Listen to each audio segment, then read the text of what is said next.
Guys, अगर आप भी टेंशन में रहते हो, आप अपने काम पे या स्टडी पे फोकस नहीं कर पाते हो क्योंकि आपके माइंड में हमेशा उल्टे सीधे थॉट्स आते रहते हैं, ये वीडियो आपके लिए बहुत इंपॉर्टेंट है क्योंकि इस वीडियो में हम अपने माइंड को कंट्रोल करना सीखेंगे। डेरिस फोरक्स को भी ये आदत थी, आप ही की तरह हमेशा उल्टा सीधा सोचते रहते थे। लाइफ के छोटे छोटे प्रॉब्लम को रबर बैंड की तरह खींच के बड़ा कर देते थे और हमेशा परेशान रहते थे और वो हमेशा डरे डरे से रहते थे। तो फ्यूचर के बारे में सोचकर परेशान होते तो पास्ट की गलतियों पे रिग्रेट करते रहते, अपना ज्यादातर समय अपने माइंड में ही बिताते थे। इस वजह से वो खुश नहीं रह पाते थे, उनका माइंड शांत नहीं रहता था। बहुत लंबे समय के बाद, परेशान होने के बाद, टेरेस ने डिसाइड किया कि वो अपने माइंड को चेंज करेंगे। अपने माइंड को सीधा सीधा सोचने के लिए हम ट्रेन करेंगे। इसमें उन्हें 2 साल लग गए। इस बीच उन्होंने माइंड के बारे में बहुत सारी बातें सीखी और खुद पर अप्लाई किया और अब वो सीधा सीधा सोचते हैं, किसी भी प्रॉब्लम को लेकर परेशान नहीं होते क्योंकि वो प्रॉब्लम का सोल्यूशन ढूंढते हैं। उन्होंने अपने सारे लर्निंग्स थिंक स्ट्रेट बुक में शेयर किया है।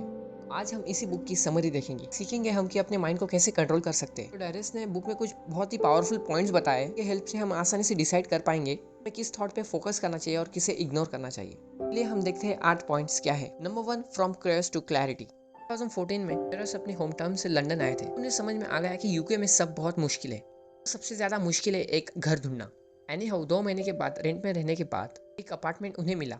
उन्होंने अपना सारा सामान पैक किया, पुराने रूम को छोड़कर न्यू अपार्टमेंट में रहने चले गए क्योंकि बहुत सारे प्लान्स थे। नेटफ्लिक्स देखेंगे, एंजॉय करेंगे, अच्छे से रेस्ट करेंगे। लेकिन आखिरी समय में लैंडलेडी का फोन आया और उन्होंने अपार्टमेंट देने से मना कर दिया। और अचानक से डायरियस बेघर हो गए। उनका सारा सामान गाड़ी में ही था। तो वो अपने पेरेंट्स के साथ होटल में रुके, पूरे दिन खुद को ब्लेम करते रहे, उल्टा सीधा सोचते रहे। दूसरे दिन उनके पेरेंट्स ने उनको इनकरेज किया और डेरिल्स ने उल्टा सीधा सोचना बंद किया। प्रॉब्लम का सोल्यूशन ढूंढने में लग गए। तो उन्होंने सीधा सीधा सोचा और एक वीक के लिए एयरबिंग भी बुक कर लिया। न्यू अपार्टमेंट ढूंढने में लग गए। कुछ समय बाद उसी अपार्टमेंट की ओनर वो अपार्टमेंट देने के लिए रेडी हो गए। डेरिल्स को समझ आया वो पूरे दिन परेशान था, चिंता कर रहा था, खुद को ब्लेम कर रहा था, वो सब यूजलेस था। वो बहुत जल्दी एज्यूम कर लेते हैं और उस पर जज करते हैं। जबकि हम ह्यूमन बींग्स हैं, जबकि हम गलतियाँ करते रहते हैं, अपने माइंड को चेंज करते रहते हैं और जो हम एज्यूम करते हैं वो जरूरी नहीं कि सही हो। उसने बहुत कुछ प्लान किया था न्यू अपार्टमेंट को लेके, लेकिन वो सब फेल हो गया। न्यू ओनर ने अपना माइंड चेंज कर लिया। लेकिन इसको लेके परेशान होने से,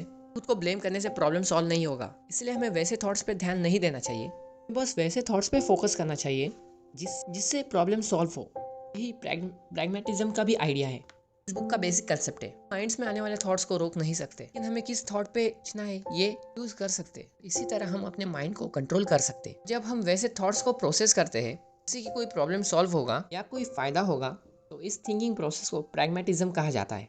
प्रैग्मेटिज्म को सिंपली डिफाइन करें, थॉट्स या आइडियाज का कोई यूजफुल पर्पस होना चाहिए, अदरवाइज सारे थॉट्स यूजलेस होते हैं। Number 2, life is not linear. Maximum लोगों को लगता है कि एक गोल और एक उनकी सीधी लाइन होती है, लेकिन बस ये उनका एजम्पशन है क्योंकि रियलिटी से बिल्कुल अलग है। क्योंकि लाइफ लीनियर नहीं होता है। जैसा जैसा आप सोच रहे हैं अपने फ्यूचर के बारे में, शायद वैसा कुछ भी नहीं होगा। Life is not linear. ये बात समझ लो, लाइफ में ऐसा कुछ नहीं होता जैसे हम सोचते हैं। आप इन बेकार के यूजलेस थॉट्स पर टाइम वेस्ट नहीं करोगे, रियल प्रॉब्लम का सॉल्यूशन ढूंढोगे, यूजफुल थॉट्स पर फोकस करोगे, हमेशा होने वाले चेंजेस के लिए तैयार रहोगे क्योंकि लाइफ टफ है। You must be ready for that. Number 3, connect the dots. Means एक प्रॉब्लम सॉल्विंग इंस्ट्रूमेंट है। तो इंसान जितना बेहतर डॉट्स कनेक्ट करता है वो उतना ही बेहतर प्रॉब्लम सॉल्वर बनता है। में जितने भी जीनियस हुए हैं, वो लियोनार्डो दा विंची हो या स्टीव जॉब्स, उन सभी का एक कॉमन थिंकिंग है, everything is connected to everything else. Steve Jobs भी कहते थे कि आप आगे फ्यूचर को देख के डॉट्स कनेक्ट नहीं कर सकते, आप सिर्फ पास्ट के डॉट्स को कनेक्ट कर सकते हैं और उम्मीद करते हैं कि ये डॉट्स फ्यूचर में भी कनेक्ट होंगे। यही वजह है कि हम स्कूल में इतने सारे सब्जेक्ट पढ़ते हैं। जरा सोचो, अगर आप सिर्फ मैथ्स और कंप्यूटर पढ़ के बायोनिक बॉडी बना सकते हो? शायद नहीं। भले ही आप एक्सपर्ट ना हो, लेकिन बायोलॉजी का नॉलेज आपको चाहिए कि डाउट्स को कनेक्ट कर सके। ऐसा ही कुछ हिस्ट्री के साथ भी है। एक बेहतर फ्यूचर बनाने के लिए हिस्टोरिकल प्रोग्रेस और मिस्टेक को जानना जरूरी है ताकि डॉट्स को कनेक्ट कर सके। सो सारे सब्जेक्ट्स को मन से पढ़ो और सोचो कि ये सारे सब्जेक्ट एक दूसरे से कैसे कनेक्टेड है। आप इन सब का इस्तेमाल फ्यूचर में कैसे करोगे। Number 4, filter your thoughts. आज के ज़माने में सबसे बड़ा प्रॉब्लम है ह्यूमन बींग्स के लिए, वो है इन्फॉर्मेशन ओवरलोड। इसी की वजह से माइंड में उल्टे सीधे थॉट्स आते रहते। इसी की वजह से रात को लोगों के नींद नहीं आती है। और डॉट्स तो कनेक्ट करना है, इसका मतलब ये नहीं कि जो भी इन्फॉर्मेशन मिले उसे कंज्यूम कर लिया जाए, कि सारे इन्फॉर्मेशन यूजफुल नहीं होते। हमें इन्फॉर्मेशन को फिल्टर करते रहना चाहिए। इसके लिए बेस्ट प्रैग्मेटिज्म का कंसेप्ट है। जब भी कोई इन्फॉर्मेशन मिले हमेशा खुद से एक फिल्टर क्वेश्चन पूछो, इस इन्फॉर्मेशन से मुझे कुछ फायदा है या नहीं। सच बता रहा हूँ, 80% से ज्यादा आपको आंसर नो मिलेगा। अगर जवाब नो है तो उस इन्फॉर्मेशन को इग्नोर करो। किसी यूजफुल इंफॉर्मेशन पे फोकस करो। Number 5, inside your control versus outside your control. Suppose करो कि अगर आपको एग्जाम देने के लिए जाना है, अचानक से बहुत तेज बारिश होने लगती है, तो अब आप क्या करोगे? मैक्सिमम लोगों के लिए ऐसा गुस्सा होते हुए देखा है, बारिश को बुरा भला बोलते हुए देखा है, परेशान होते हुए देखते हैं कि मैं टाइम से ना पहुंच पाऊँ। ये यूजलेस थॉट्स पे फोकस करने से कुछ फायदा होगा क्या? बारिश तो हो रही है, उस थॉट्स पे उल्टा सीधा सोचने से कुछ फायदा होने वाला नहीं है, क्योंकि आप बारिश को नहीं रोक सकते, वो आपके कंट्रोल में है ही नहीं। लेकिन आप सॉल्यूशन ढूंढ सकते हो, क्योंकि यही आपके कंट्रोल में है। ऐसे सिचुएशन में दो में से एक काम कर सकते हो। पहला कि आप यूजलेस थॉट्स पर टाइम वेस्ट कर सकते हो, अपना बैड लक समझ सकते हो, अपना मूड खराब कर सकते हो, जिससे कि एग्जाम भी खराब ही जाएगा। दूसरा, आप सीधा सीधा सोच सकते हो और सिंपल सॉल्यूशन ढूंढ सकते हो। आप छाता लोगे या रेनकोट लोगे और आप खुशी खुशी एग्जाम देने जा सकोगे और अच्छे से एग्जाम दोगे। चॉइस आपके हाथ में है। आप अपने माइंड को कंट्रोल कर सकते हो। आपको बस उन चीज़ों के बारे में सोचना है जो कि आपके कंट्रोल में हो, कि उन चीज़ों के बारे में कि आप कंट्रोल नहीं कर सकते हो, जैसे बारिश। इसके बारे में सोचकर कोई फ़ायदा ही नहीं, क्योंकि ये आपके कंट्रोल में है ही नहीं। लेकिन आप छाता का इस्तेमाल कर सकते हो, क्योंकि ये आपके कंट्रोल में है। Always look for the umbrella. Number 6, look at facts.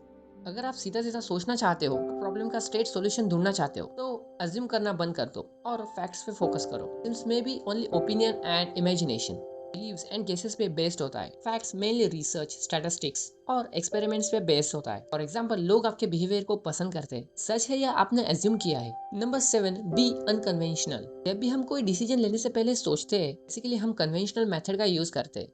Pros और कॉन्स का लिस्ट बना लेते हैं और कंपेयर करने के बाद कोई डिसीजन लेते हैं। लाइफ सिर्फ ब्लैक या व्हाइट नहीं होता है, इसके बीच में ग्रे भी होता है, जिसे हम सब इग्नोर करते हैं। फॉर एग्जाम्पल, कुछ लोगों का मानना होता है कि जॉब बेटर होता है, तो कुछ लोगों का मानना होता है कि बिजनेस बेटर होता है। लेकिन बहुत कम लोग ग्रे एरिया के बारे में सोचते हैं। जब तक आपका पूरा बिजनेस इस्टेब्लिश ना हो जाए, तब तक आप इसे पार्ट टाइम कर सकते हो, इवनिंग्स में या वीकेंड्स में।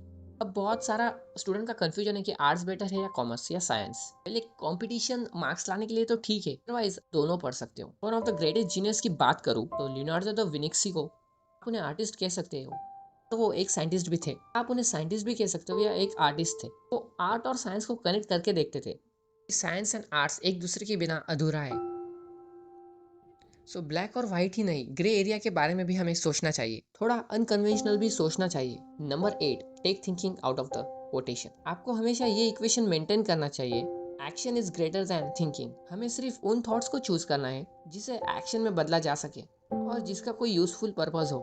अदरवाइज सारे थॉट्स यूजलेस होते हैं, जिसका कोई काम नहीं। यही प्रैग्मेटिज्म का भी आइडिया है। ज्यादा सोचने में टाइम वेस्ट नहीं करना चाहिए। कोई प्रॉब्लम है तो उसे सॉल्यूशन के बारे में सोचो, बाकी थॉट्स को इग्नोर करो और एक स्पेसिफिक सिस्टम बनाओ ताकि आप एक्शन ले सको, तभी रिजल्ट मिलेगा।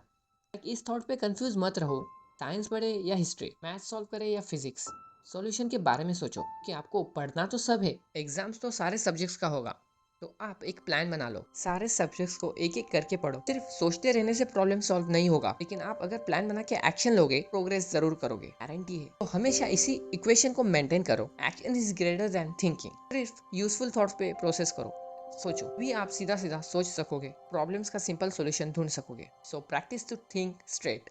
सो बस इस वीडियो के लिए इतना ही। अगर आपको ये वीडियो पसंद आया तो लाइक शेयर सब्सक्राइब कर दीजिए and thank you for watching.